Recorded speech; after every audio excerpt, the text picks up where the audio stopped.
Come on, get a move on with it. Yes? Well? She said she can't cover for him. I tell Joey to sell him out. Yes, sir. Benson and Company? Yes, I will.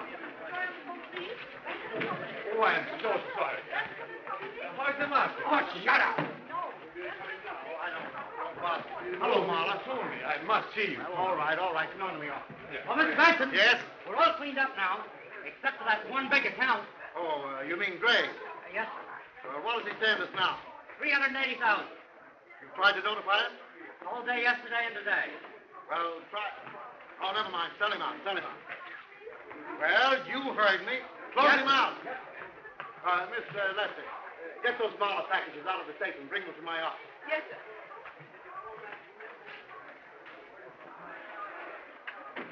Well, I tell you, it is most necessary I get the package. All right, in a minute. Miss Lester. Oh, thank you. Well, here they are, and your note to me, too. Pay the note, and you get back the Pearl. The note's due tomorrow. Well, I cannot pay. Oh, then you don't get this or this, since you can't pay the note. Oh, Tony, are you not my friend? Sure. If I weren't, you wouldn't forge my name to this check, would you? Oh, Yes? All right, tell her I'll see her in a minute. Well, I must have that package. Try and get it. But if you don't give it to me, Now, listen, you won't do anything. Who do you think I am, one of your faded widows? And I'm not very afraid of male lapdogs. Well, interesting. Hearing men fight over something besides me for a change. Miss Delroy, Mr. Morris. Hello, Delphi. Oh, Fanny. He knows you, too? What are you all a twitter about, anyway? You, borrowed these from your meal ticket, didn't you? And she's in Paris, isn't she? Well, you better pay me somehow and return her before she gets back, hadn't you? Yes? What did he mean, your meal ticket in Paris? Where did you think I picked what I gave you? From the tree? Mrs. Banningness? Who? Tell her I'll see her in a minute. Well, old boy, your meal ticket's back. Perhaps she brought you a Parisian dog biscuit. Oh. What is this? What's that Dowager's Delight got that I haven't?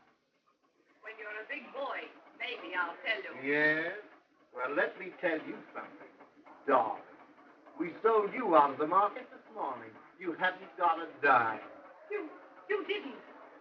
Yes, but, dear, my own, why didn't you cable me you were coming? My dear Dolly, I did cable. You just must have been out. Oh, I was hunting in the mountains, and I was dying for you to come back to me. What did you come here for, Paul? Do not tell me you were lost in the market. My dear boy, I don't know. I only heard of his crash when I arrived this morning. I've been nearly frantic. But, of course, Tony Benson would carry me. Oh, yes. Where is Tony? Oh, wait. Tony Benson, you're a cold smell. Aren't you? No wonder I can't go for you. You could have given me another day to cover. You didn't answer one of our margin calls. Oh, I was going to bring you my pearls, but... Say, what's in that box? No. Oh, Tony, darling, I simply must know what's happened to my account. You carried me, of course. No, you were a little overweight. Tony? Oh, Mr. Gray, excuse me. We tried to get in touch with you. I've been out of town. I was going to mail these to you. You see, you were the last account we had that wasn't covered, so, I understand. Mr. Gray, would you mind waiting in the waiting room? There's someone in Mr. Benson's office. All right. Yes, I sold you out. All of you. All except Adolph, who wasn't even in. No, it's something else your dear Adolph owes me for. Not the market. Yes, and I'm going to... Never mind. Oh, you're busy, Tony. No, come in, Harry. The storm seems to be arriving. It looks as if one has already arrived. I'll come back when you're alone. All right, Harry. I have nothing more to say. You are not a gentleman, Mr. Benson. I know. I'm a smell. Well, is it my fault that you're on the high seas when the market breaks? I've a good mind to... You won't do anything. Marla said he would, but he won't. None of you will. Oh, I suppose if you could, I'd be a corpse by now. Well, you were called on for margins, weren't you? You wanted to have your cake and eat it, too. Easy money, quick profits. Well, you gambled and you lost. Yes, you lost. Mr. Benson. You lost, I tell you. Doris, dear, haven't you anything to say to this person? The way he talks. With what I've got on him, oh, go on. Get out of here, all of you. Go on. Go on, get out. Leave me alone. I'm all in. Hello, Miss Lester. Get my chauffeur at the garage. Tell him to meet me at the club at 6 o'clock, yes. I'm going to spend the night at my place up the river, and I don't want to be disturbed. All right. Yes, come in, Harry. Even the heavens seem to be crashing. Say, Harry, why don't you spend the night with me at my place up the river? Not a bad idea. We can meet at the club at 6 o'clock and have a steam and a rub down before we go. I'm nervous. I don't blame you. After that gang that was just in here. They don't like you, do they? Well, maybe not. You know, Harry, I'm sorry I had to send you out. But then you big shots are used to taking it on the chin. Not twice in succession. Twice? Big Greek walked off with 180 grand of mine last week. He did? Yes. He high-carded me. Oh. Harry, why don't you quit that racket? I like it.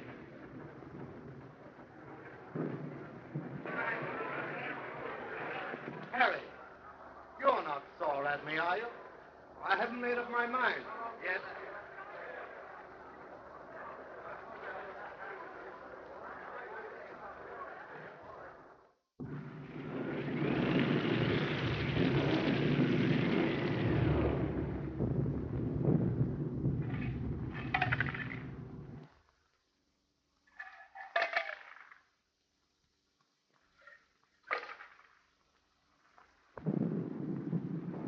$3,000 you're in me. Yeah, 3 grand. I've got the jump. No wonder. After what you did to me today. Oh, well. Those crybabies at the office got on my nerves. But I put a couple of twos and twos together, watching Delroy and Marla. Oh, let's go to bed, eh? Oh, I left my bag at your club.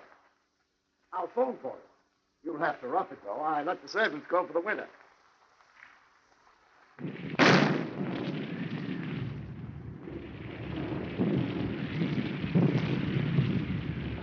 What was that? Backfire, I guess.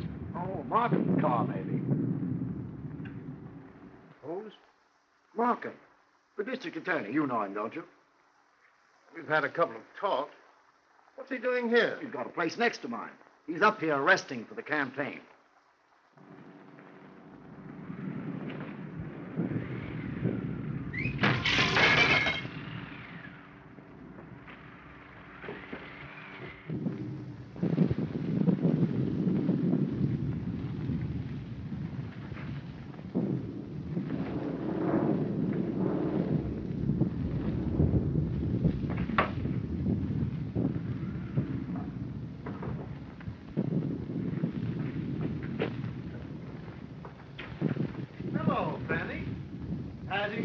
Burglary to your other accomplishments, eh? I want that jewel case Marla gave you. Oh, so he borrowed him from you and not Paula Banning, eh? Well, what do you think of that fella? Hurry, Benson. I was going to give those pearls to you, cover my account till I couldn't find them. Hurry what? That jewel case is in my office safe where it'll stay. Oh, no, it isn't. I saw it in the pocket of your coat as you left today. That's right. I forgot. I was upset. They're in my coat pocket downstairs. Oh, I'm sorry. Excuse me, please.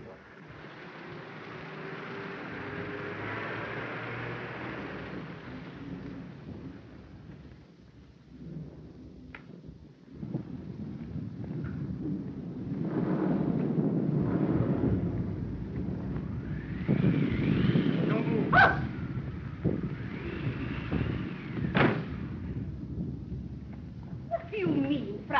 like that? Will you have a drink? What? With yourself. Tony! Who's that? It's Gray. I'll get rid of him now.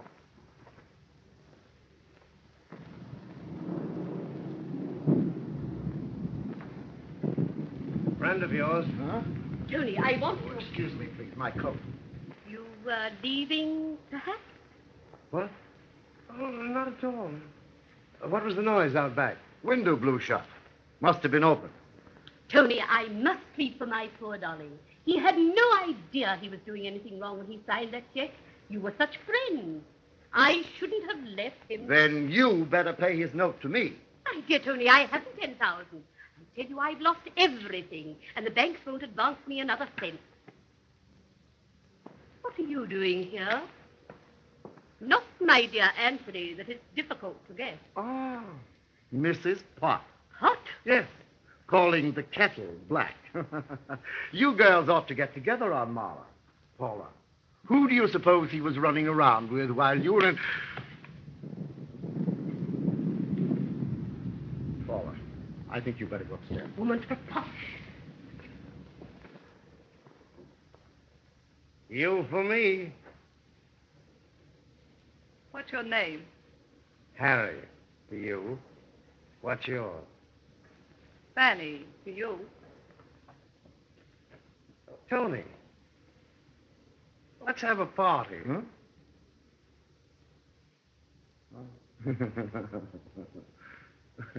Are you going to give me that case? No. I would. Now, look here. Say, what is this? What's going on here anyway? Have you got a flashlight? Yes, there's one over here. Come on. Here it is. Here, I'll go.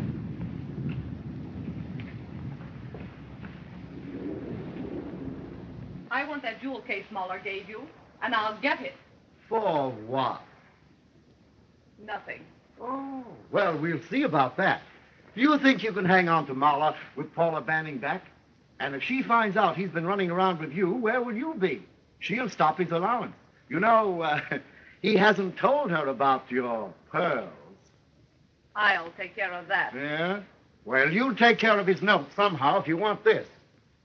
Say, why all this frenzy about a few pearls? There are plenty more where these came from, aren't there? What about this, anyway? I have to sell them. You sold me out, didn't you? Oh, well, let's have a look.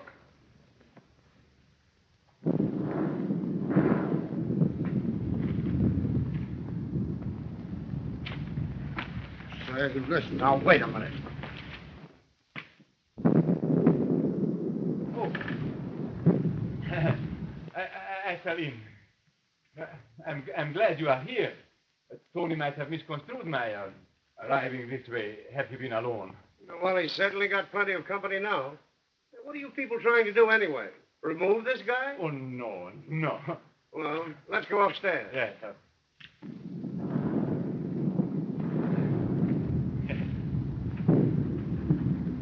I'll tell you why I won't in 4 words. I don't like you. As if you liked all your playmates.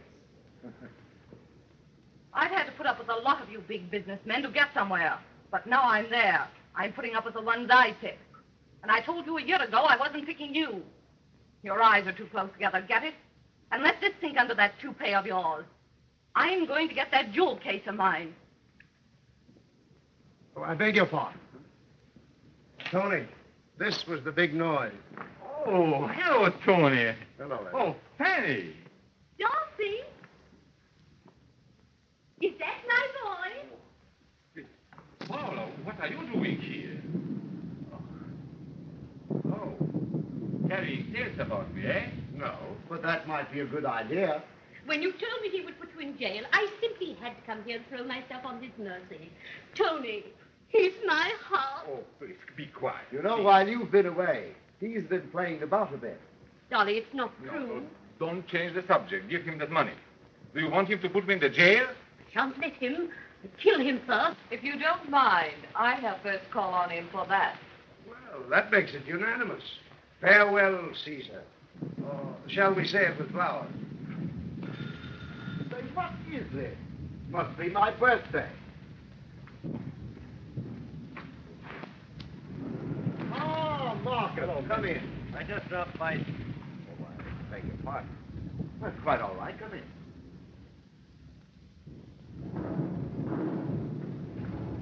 Ah, thunder and lightning. Enter the villain. How are you, Mr. District Attorney? Hello, Gray. Miss Delroy, Mr. Marcus. And Mr. Marler. Excuse me. You'll have to put me up for the night. I punctured a tire. Plenty of room. Thanks. Gray, you must be behaving yourself.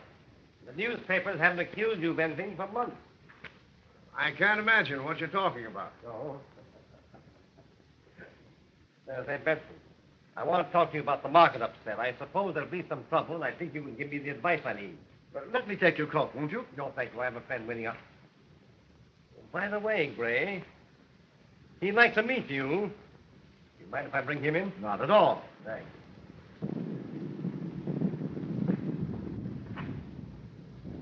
You know, Markham seems to be quite interested in you. Well, if he is, it won't do him any good. Paula is so upset. You don't mind if she lies down for a moment. I shall prepare her some. Sure. We've all been too excited anyway. There you are, Gray.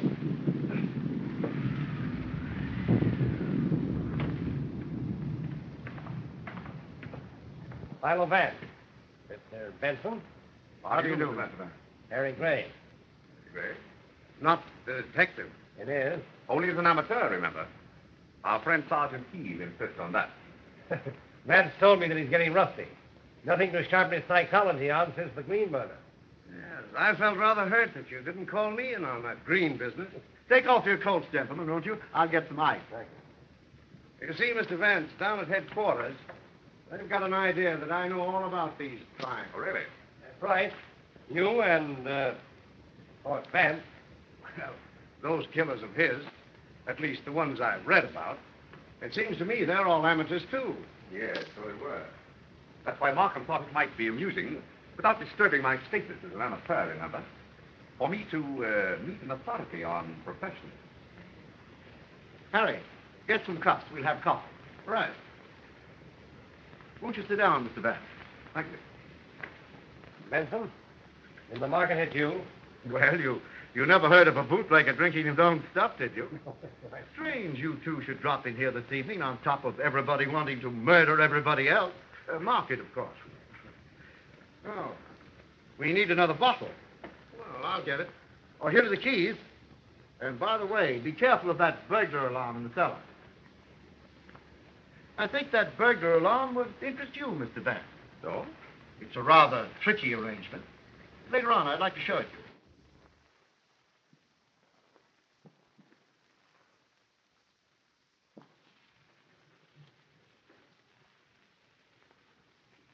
It's not in his room.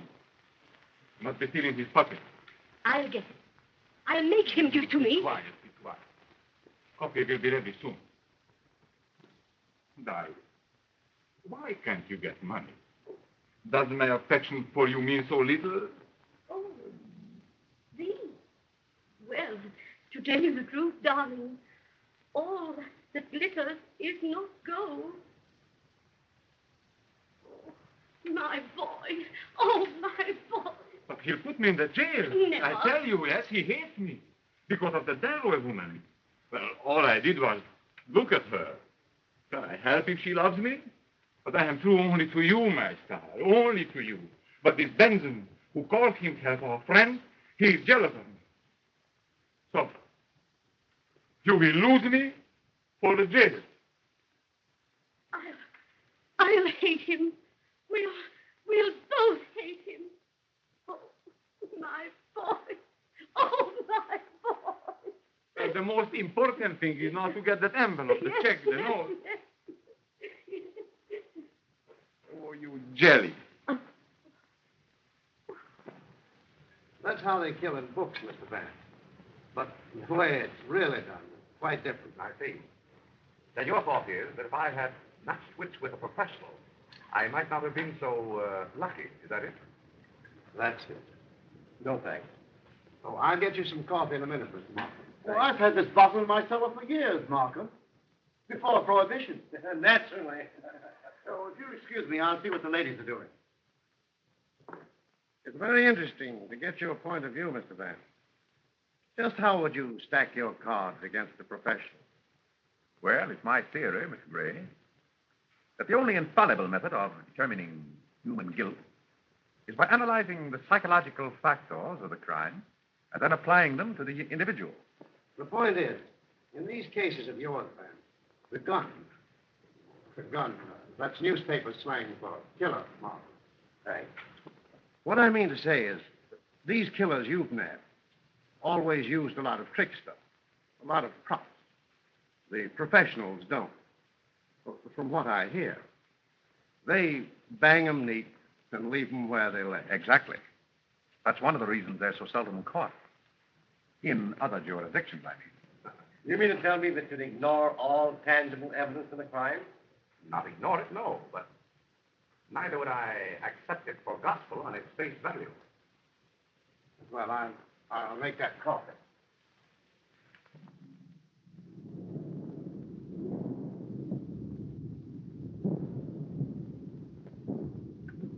Oh, excuse me. Why don't you go in my room to dry your things? There's a fire there. Thanks. I want that jewel case. I'll get it, you know. All right. Later on, when they be downstairs, we'll talk it over, eh? Will we? I'll be back. Listen, I'm going to get that jewel case. All right. I'll be back.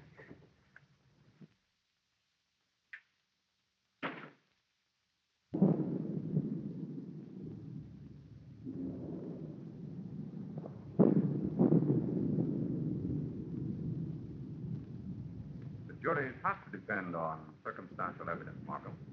They can't understand any other kind.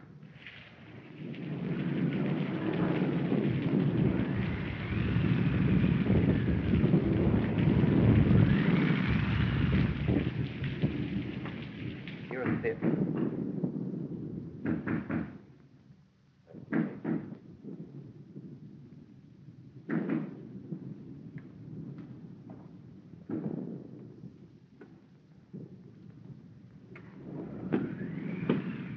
Well? Is Mr. Gray here? He's in the kitchen. This is his bag. Will you see that he gets it, please? Certainly.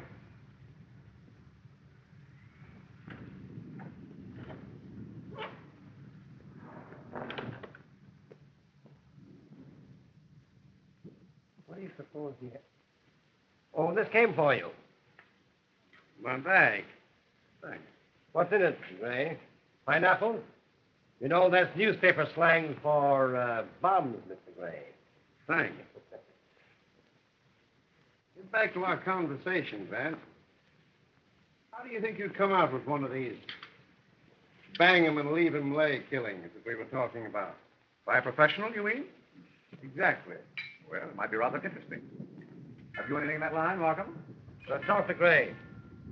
Well, I seem to have quite a reputation in this town. For the killing. Well, perhaps something could be arranged. Splendid.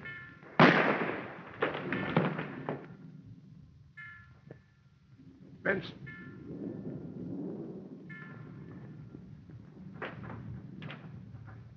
Nothing here. He's dead.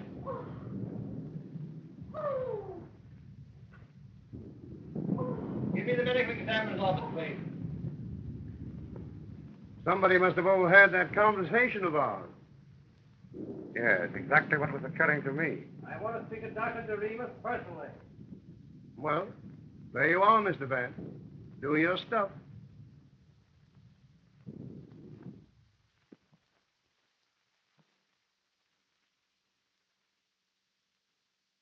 Well, that's that. Yeah. The dawn coming up like thunder across the Hudson outside the lodge disclosed the cold body being kept warm by a steamer rod. Hurry up with that phone and give can you imagine? The first to arrive on the scene was the brains of the homicide squad. Sergeant E for Edward. Ernest. Sergeant Edward Heath.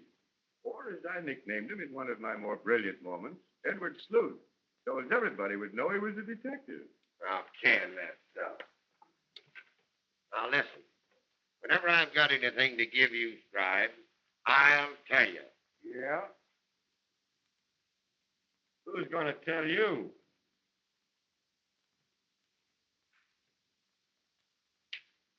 Anybody could have got up and down those back stairs without being seen. Fires well. Up going over the bedroom. I tended to that. You get outside and look around the grounds. All right. Say, what's ailing you? I got sold out in the stock market. No. Yeah, I lost $90. Wiped out. By the way, Mr. Markham phoned. Mr. Vance would be here right away. Oh, yeah? Well, I'll try and arrange it so that I'll be just gone when time he gets here. Oh, well. How do you spell clue? What difference it make? There ain't any. Oh, I wouldn't say that, Sergeant. Oh. Good morning, Sergeant. Why, hello, Mr. Vance. No go, Sam. I'm afraid the blue in that is going to clash. Take that phone in the hall, Welch. Blue, Sergeant, is a very tricky color. You know, in spite of its commonness, it's quite difficult. But that's anomalous, of course. Oh, so it is. Mr. Vance, you know, pardon my obscurity, but sometimes I don't quite follow you. Really, Sergeant? No, now, a while ago there, I said there wasn't any clues. And you said that you wouldn't say that. Well, I wouldn't. Really. That was the Times calling. They want to know if you... You tell the Times that when they get my name right, they might get a story. You see, Sergeant, I decided to spend the night here in meditation. So I phoned Sam to bring out my things, and I meditated. Any luck? I've been studying that little derringer that was found at the top of the stairs there last night. It's rather unique. Yes, ain't it? And, of course, the lady's handbag, which you no doubt found in Benson's room there. Yes, I got that right here. Cherchez la femme, eh, Sergeant? Oui. I was told to come by telephone. I was to ask for Mr. Vance. Say, did you get that? Well, you go inside. Say, is Philo Vance on this one? I don't know. Is he inside? I wish I knew. Hey, come on. Well, I've been here since 6 a.m. If Vance is here, he's a Santa Claus. He must have come down the chimney. Well, one of those two dames owns this bag. Well? Mr. Vance? Oh, yes, come in. You know, Sergeant, when Albert here popped in last night, Markham thought that he was Gray's man. Gray is? Oh, no, sir. As I explained to Mr. Vance when he called me up this morning, Mr. Benson was my employer. He telephoned me last night to bring Mr. Gray's bag from the club. What's your name? Albert Brecker. The medical examiner's here. Show him up. And you stick around. Thank you, sir. Well, another dizzy dame to do some jury vamping, I suppose.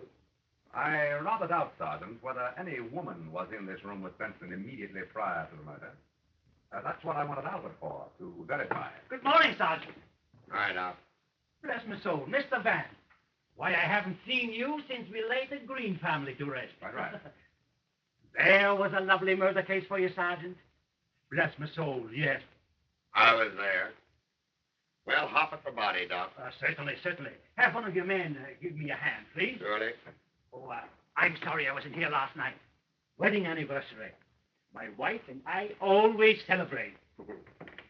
Went to a hockey match. How's the election coming? Fair. Good. Mr. Benson kept his toupees beautifully, didn't he? He was a bit touchy about himself, if I do say. Vain, you mean? Yes, sir. Well, what guy with a list of phone numbers he had wouldn't be? Elementary, my dear Albert. Elementary. Sergeant, you've been reading Sherlock Holmes. Quite right, my dear Watson. Quite right. Oh, well. Take care of these, will you?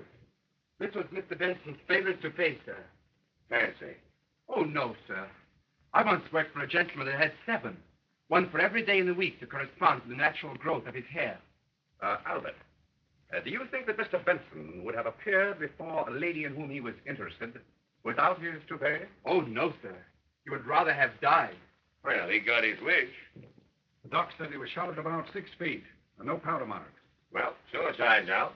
Unless Benson was an acrobat. If you don't mind, sir. Of course. Thank you, Albert. I'll see you later. Thank you, sir.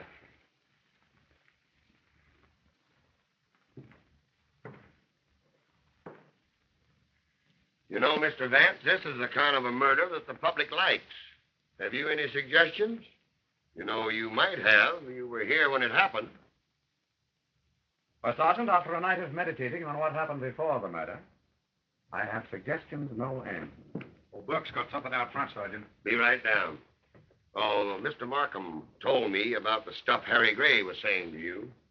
Like he was leading up to the shooting to kind of try you out. The nerve of that gorilla. What's Gray's history? Well, he's suspected of a lot of things. Ever been convicted? Too smart. Just what is his racket? Well, rumor has it that he's the big shot in a bootlegging ring. You know, I still don't like the way he talked to you. Had to use the kitchen table. Killed about midnight. Direct fire into the heart. A weakling shot and never knew what hit him. Bless my soul, no. Well, he must have seen the guy. Come and have a look at the bullet. Most interesting. I'll be right with you. Come on, let me Never mind. Sergeant.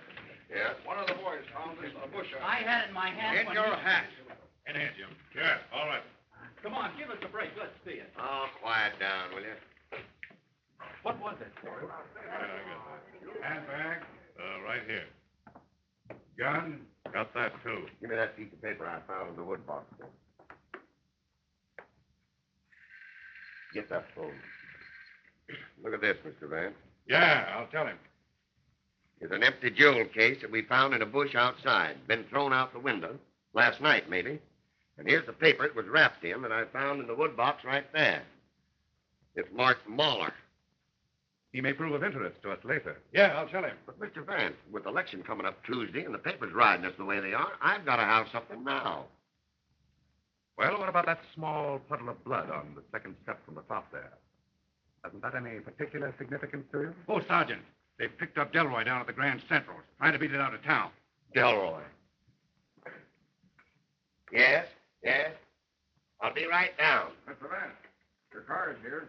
Thank you. Together, Will. Say, Mr. Vance, who did this? The 4 Marx brothers. Oh,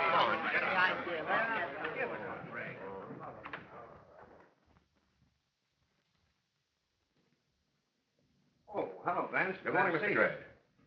Anything new? Well, you called my hand last night. Still stuck. Afraid I took up that challenge of yours to solve a murder by a professional too soon. This was no professional job. Oh, Albert, that door. Thank you. Everybody there, including me, threatened to kill Benson. They were all sore at that financial genius. What's the matter? Albert, get that door.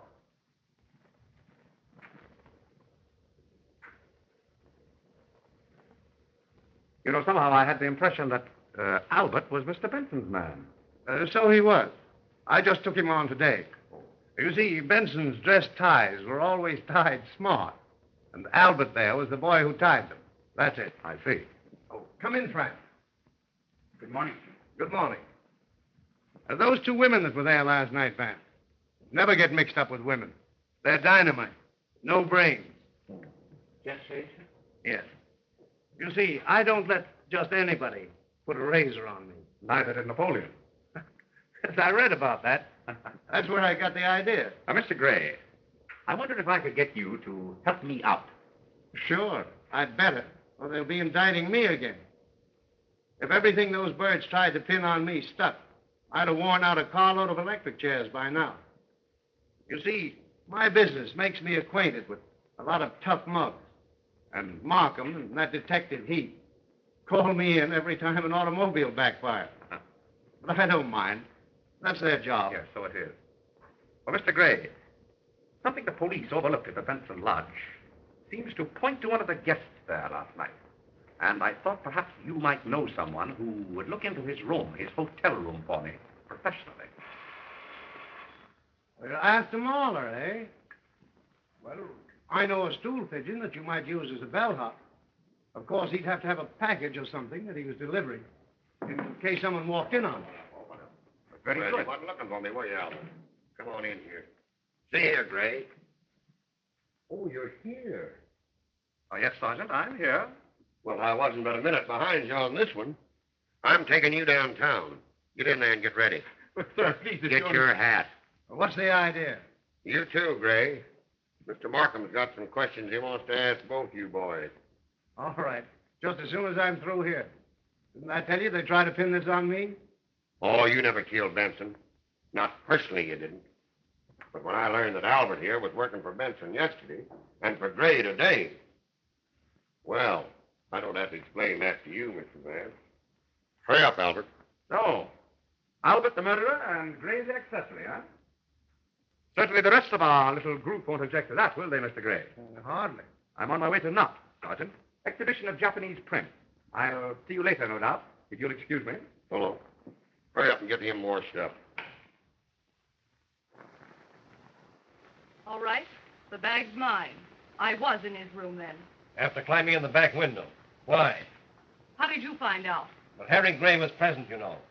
But Gray's on him. He was in the kitchen making coffee. I see. Harry Gray can't tangle me in this. Why did you try to leave town? Find out, if you can. Don't be so picturesque.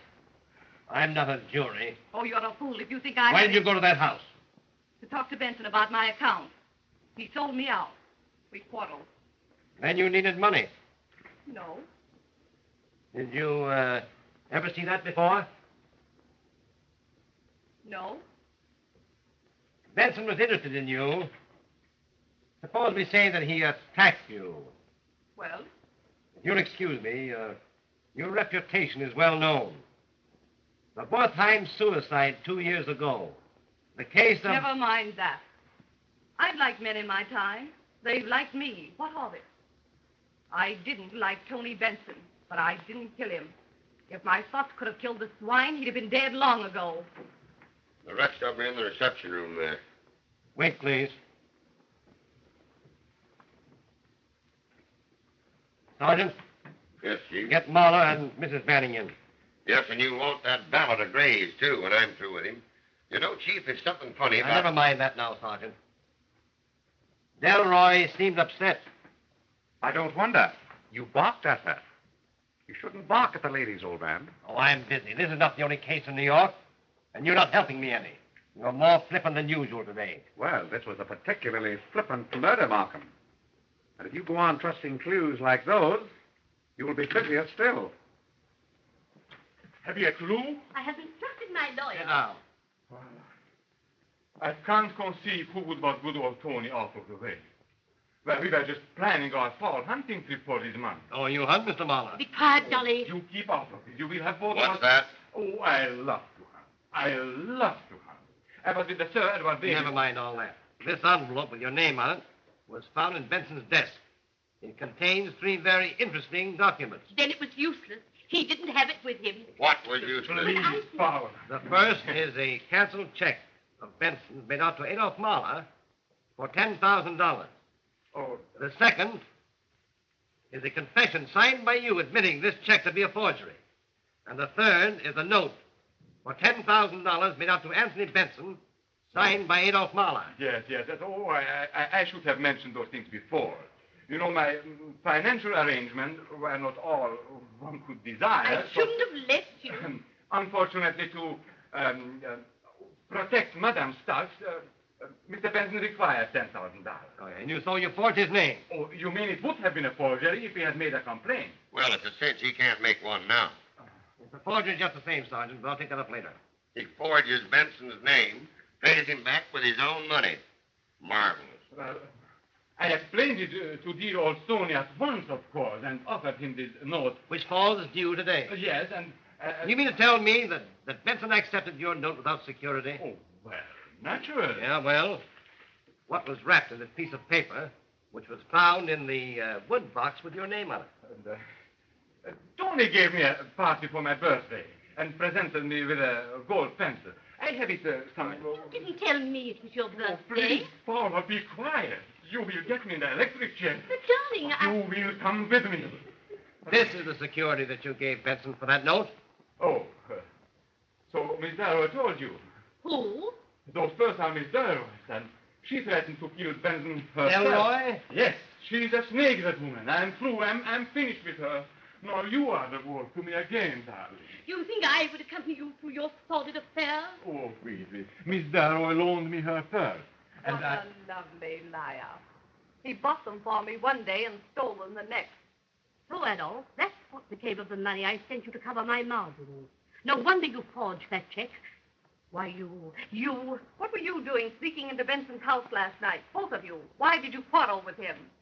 I wanted to get back that confession of forgery. He threatened to put Adolph in jail. Mr. Markham, Adolph's all I have now, except the money that makes him love me.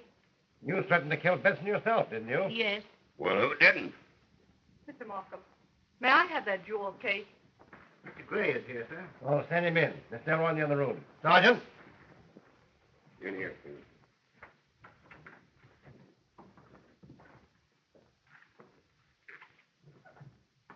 You through with my valet yet? We are not. In a minute, Gray. Well, Mr. Detective, the newspaper boys are certainly having a lot of fun with you. Being on the scene of the crime last night. They don't seem to take your presence at the scene of the murder quite so humorously. No one ever laughs at me. They used to when I was a kid. But I taught them not to. But you, Philo Vance, the famous amateur detective, to be in on the draw and then raised out. How do you stand it? Perhaps I haven't completed my draw. I'll see you later, Gray. Why not? I'm used to that, Markham. Vance, Delroy is bluffing. Did you notice that she didn't even ask if her pearls were still there? No, because she knew they weren't. Because she got them. No? She tried to leave town, didn't she? Where was she going, do you know? Yes, Boston. Oh, Vance, I'm tired. I'm tired of all these human passions and lies and... You don't suppose they'll beat us in the election Tuesday, do you? Solving this case won't lose you any votes. Well, I have solved it. Sergeant, these complications, Marla and Mrs. Banning and that fool valet simply obscure the direct evidence against Delroy. Yes, Chief. Sergeant, Exhibit A, B, and C versus Fanny Delroy. Label them for the grand jury. I am going to ask for her indictment this afternoon. On that evidence? Vance, I may not know Japanese art, but I am still District Attorney of New York. Defense counsel in the McGuire case, sir. You'll have to wait. Are they to be detained here? Sergeant, Yes, turn sir. Miss Delroy over to the custody of a matron. Yes, sir. Have Miss O'Brien over at Chief's office right away. Yeah. Don't make a mistake, old man. You can't afford to. If you'll show me where What I'd like to show you are some bits of stringy fuzz across the front of Benson's waistcoat. You have that waistcoat, of course. It's in the medical examiner's office. What's that got to do with it? Have I ever let you down? Well, no. Well, suppose we take a look at that waistcoat, then. All right.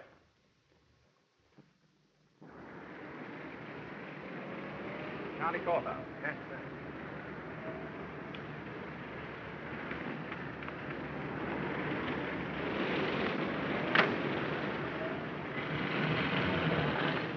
Vance, this looks like a wild goose chase to me. Suppose you turn east at the next corner. Oh! I'm shot, Vance. Stop the car. No, my apartment, quick! That shot was not for me, Markham. Had a silencer on that gun.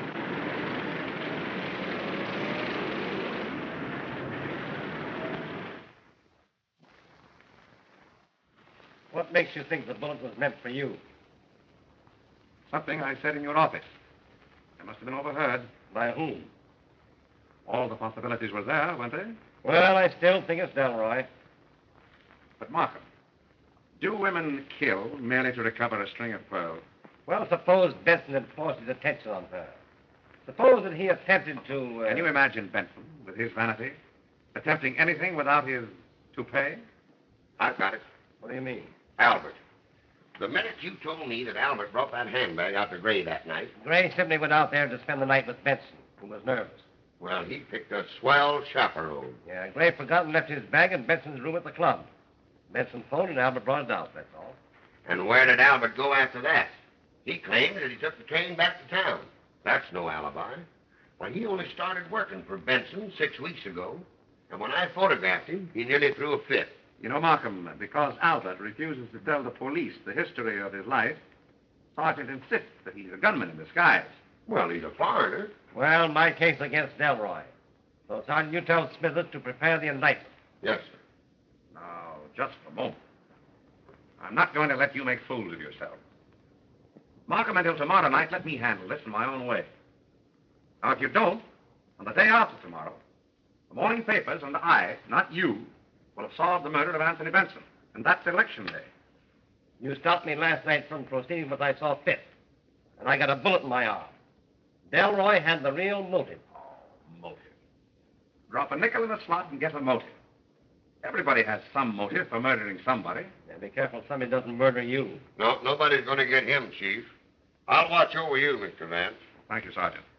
Oh, tell me, did that firearms expert of yours say when he would know about those bullets? Sometime today. I'll see him. And if you don't mind, Markham, I'd like to have Miss Delroy's jewel case brought to me here this afternoon. Right. Then I want a policewoman. A policewoman? Yes. Say, I can handle anything in this case.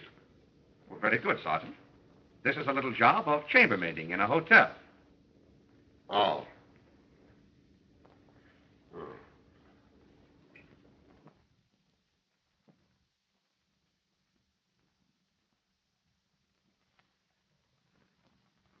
This is the bullet that killed Benson. The rifling marks on it correspond exactly with the rifling on the inside of the barrel of that gun you picked up after the murder. This one is the one that hit Mr. Markham. The same kind of a bullet fired from the same kind of a gun. But the trouble is that this is such a special make that I don't understand how there can be two of them exactly alike around here. Excuse me, Mr. Vance. Oh, yes, well. Here's the picture of those fingerprints you wanted. Oh, good. And that coffee can, you left it there, all right. Yes, sir. Stuck it back on the kitchen shelf. Thank you. What gets me is Sergeant Heath said there was no explosion when Markham was shot. Now, this type of gun was designed in Russia during the Revolution for the protection of the women of the aristocracy. A few drifted to Paris and were copied to the underworld. But there was never a silencer manufactured for that gun. Ah, but there was, Captain. In this article by the late Bale of the Paris police, both the gun and its tiny silencer are described. You might keep that copy for your files. Thank you. Thank you. And, Captain, if there should be a call for me, I'll be at the reference room at the time. I'll let you know. Goodbye. Goodbye. But for strength of composition, Mr. Vance, and for unusual delicacy of line, I would... Oh, Sam. Pardon me. Yes. Is Mr. Markham all right? Well, no, sir. Sergeant Heath is with him. As I was saying, Mr. Vance, I could do no better than to recommend to you these three very choice examples of the ukiyo-e school. Now, these, Mr. Vance, are a rare opportunity. If you don't take advantage of it, sir, I assure you you'll regret it to your... Hey. Who are you? Who am I? Who are you? Oh, pardon me, Sergeant. This is my print dealer. He's not dangerous. Oh. If you would step aside, please. Mr. Vance, these three... I better take that door, Mr. Vance. You know, we can't be too careful today. All right, Sergeant. Oh, by the way, you haven't forgotten that jewel case, have you? Right here. Thank you. Of course, Mr. Vance, I don't want to force these upon you. I have in the portfolio something that might interest you still more. If I can only find it here, it was something I was particularly anxious to bring to your attention. Ah, yes, here we have it. These three from the Wright collection. Tokubai, Naranobi, and Hiroshige. Commonly referred to, you know, as the three Hiroshige. Oh, Bert. Did you get it? Yes, sir. All the sacks were tied up with cord like that, except one. And that one? Well, somebody must have cut it off, like you said. Hey, what have you been up to? All right, Sergeant. I'll explain later. Oh, Bert, will you stand by at Mr. Markham's office, please? Yes, sir. Sergeant, we're getting warm. What do you mean we're getting warm? From that? Mr. Vance, may I not call your attention to these very... I'll take the Hiroshiki. 3,000, you said, huh? Right, thank you. Correct. Pardon me. $3,000 for those chromos? What's the psychology in that, Mr. Vance? Sergeant, we're hot. Say, will you please let me in on this string bonfire business? You'll observe, Sergeant, that this twine burns slowly but surely. Oh, will you take that, please? Yeah, no, heat. Oh, she has. Good. Yes, Sergeant? Mrs. Banning's confessed. Slowly but surely. It was to protect Adolph. I went to Benson's room. I pleaded with him. He had that jewel case, so I thought he must have Adolph's confession of forgery and his note, too. Benson laughed at me. There was a gun on the table, so I shot him. He went to the door to call, and then he fell. And where was Mr. Marlowe? In one of the guest rooms. Oh, I swear to you, Mr. Marlowe is innocent. Now, Mrs. Banning, Yes? have you a hairpin? Huh? A hairpin. Yes? May I have it?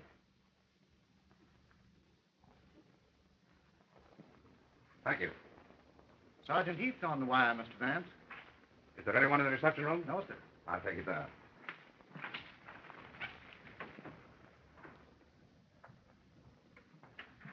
Hello. Yes. Oh, just a minute. What are you doing up? You think I can lie around your apartment with the newspapers panicking about this Benson crime? Where's Sergeant Heath? I can't find him anywhere. I have him on the wire. He's doing something for me. Oh. Also for you. Oh. Yes, Sergeant. Yes. All right. Arrange it for 6 sharp. And you'd better set that clock out there and your watch with mine. I make it just 4:33. Right. Mr. Vance, if you're through with me, well, I haven't had any lunch yet, and... Oh, I'm terribly sorry, Bert. Suppose you eat first and then pick up that policewoman who's chambermaiding for us at that hotel, will you? All right. Good. What do you think of her confession? Well, more a confession of love than a confession of guilt, don't you think? You mean that she's trying to protect Marla? Well, whatever. Mr. Gray is here, sir. Let him in. How do you do? Oh, hello. How are you, Gray? Hey, when are you going to play that hand you've been bragging about? Tonight. Would you like to sit in on the game? Table stakes? Anything you say. Oh, you say. This'll be your party. I don't think so. Markham, I'd like to have all our little group at Benson's Lodge in 1 hour. And suppose we take along a photograph of Adolph Mahler's fingerprint.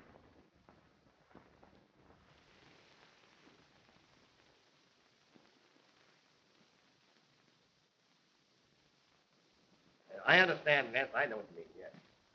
Mama, you mean to tell me that you were just sitting up there alone when the gun went off? How do you know it was a gun? Oh, this is going to be an interesting hand. Well, What I said was that I was not with Mrs. Benning. I don't want to know where you were not. I want to know where you were. I am a gentleman. Oh, Mr. Delroy? Yes? He was with me. Remarkable fellow, Marla. Oh, come on. We're not getting any place at all, Van. You'll have your murderer, Markham, by 6 o'clock. I can't stand much more of this. If you've got anything on me, say it. This is a rather unusual jewel case of yours, Miss Delroy. Oh, but you... You know, Markham, Miss Delroy had a better motive for keeping Anthony Benson permanently quiet than any of them. Please, I would like to go. You keep quiet. And you, Albert, hiding your part from the police. I was afraid. I don't blame you. Albert's wife is looking for him. He left her in Chicago recently without giving notice, you might say. How much longer is this comedy going to last, Vance? In 10 minutes, Markham, it won't be comedy. For one of you, It isn't now, is it? But why give me a ringside seat to this seance? If any of you comics have got an idea that I had anybody bump Benson off... You certainly had motive enough, didn't you? What motive? Simply matter-of-fact revenge for having sold you out on the market. You, the illustrious Harry Gray, the big shot. Vanity and arrogance, Markham, usually motivate the behavior of the intelligent gunman. Gunman? Look here. But you were with us here when the shot was fired and the body fell. And just before that, I was in the kitchen making coffee. That's right, I remember.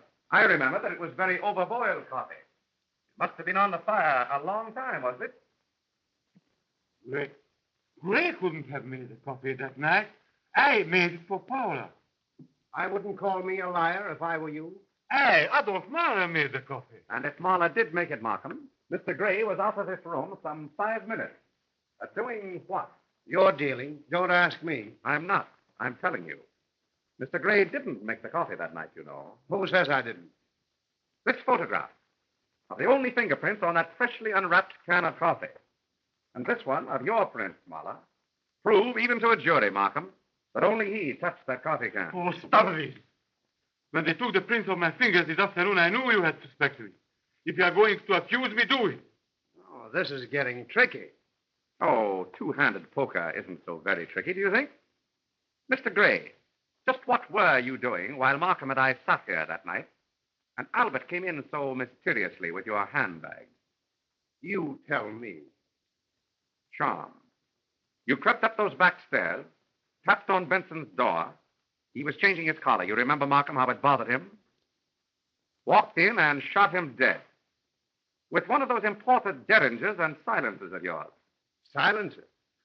That's a hot one. You heard the shot while I stood here with you. The shot that killed Benson was silent. No one heard it.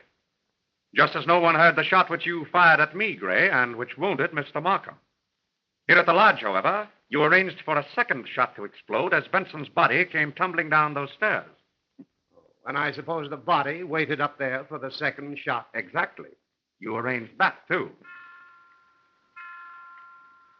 Just as I have.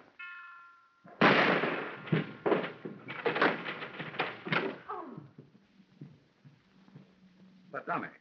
Bert. Yes, sir. Supported at the head of the stairs by a piece of twine of the same kind that Mr. Gray cut from a sack of liquor in the basement that night. The twine was caught to Benson's body and looped around a newel post at the head of the stairs. I knew that the body must have been there for several minutes. How did you know? Because if Benson had been shot immediately prior to his tumbling down the stairs, there couldn't possibly have been that puddle of blood on the second step from the top, could there? Very interesting. But where were all these people while I was doing this Houdini stuff? Do you think I'd take a chance of being walked in on like that? But what chance were you taking after you saw that Mrs. Banning was resting on the bed in her room? How did you know that? Your hairpin, Mrs. Banning. Thank you. It exactly matches this one, which I found on your pillow up there that night. From the impression of your figure on the bed, you must have been resting there for some time, weren't you? Yes. I was lying there when the shot was fired. All right. But what about Delroy and Mahler? Miss Delroy has already told us that Mr. Mahler was with her, discussing pearls, I should think. Mr. Mahler had considerable explaining to do, if you'll remember. You listened outside their door, and what you heard convinced you that they would remain there for several minutes at least. But how could he have timed the shot? As I just did with the dummy. There's another of Benson's cartridge burglar alarms like this one. You used the one Benson had stuck in the door of his storeroom. You got it when you went down to the cellar that night. After you had made sure that you would not be interrupted by Mrs. Banning and the others, you hung the body and the alarm on that twine up there. Then you set fire to a loose end of the twine so that when the flame reached the nut, the twine broke, the body fell, and the alarm dropped to the floor where it exploded like this. You were first upstairs after the body fell. You quickly dropped the derringer behind a newel post, picked up the alarm and the string, put them in your pocket, and told me to do my stuff, wasn't it?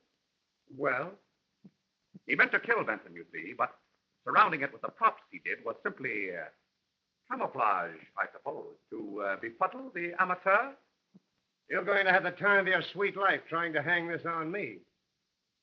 The policewoman I used as a chambermaid in your hotel has already hung it on you. She found Miss Delroy's pearls, which you stole that night after the shooting to divert suspicion. Anything else? Oh, yes. The coat you wore, Mr. Gray.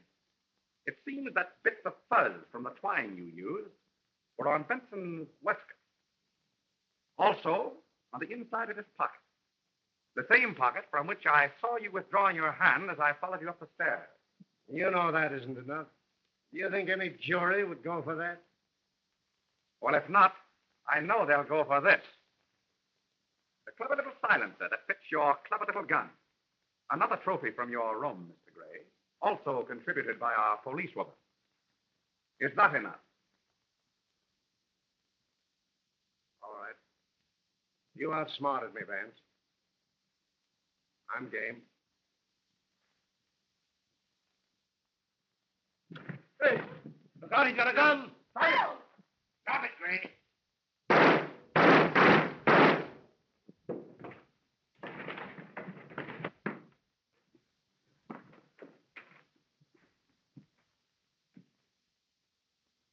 Well, Mr. Vance, I told you I'd watch over you.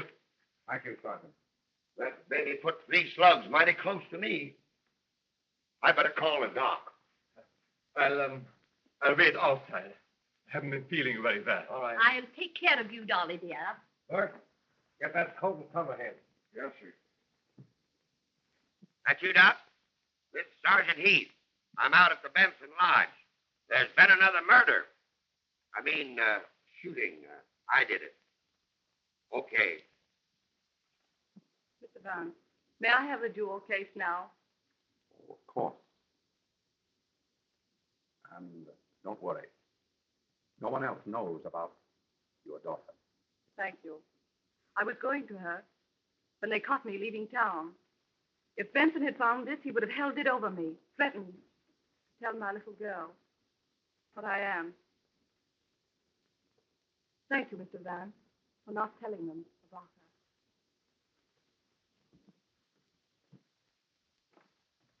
So it was Harry Gray, Mr. Vance. Well, it didn't surprise me any.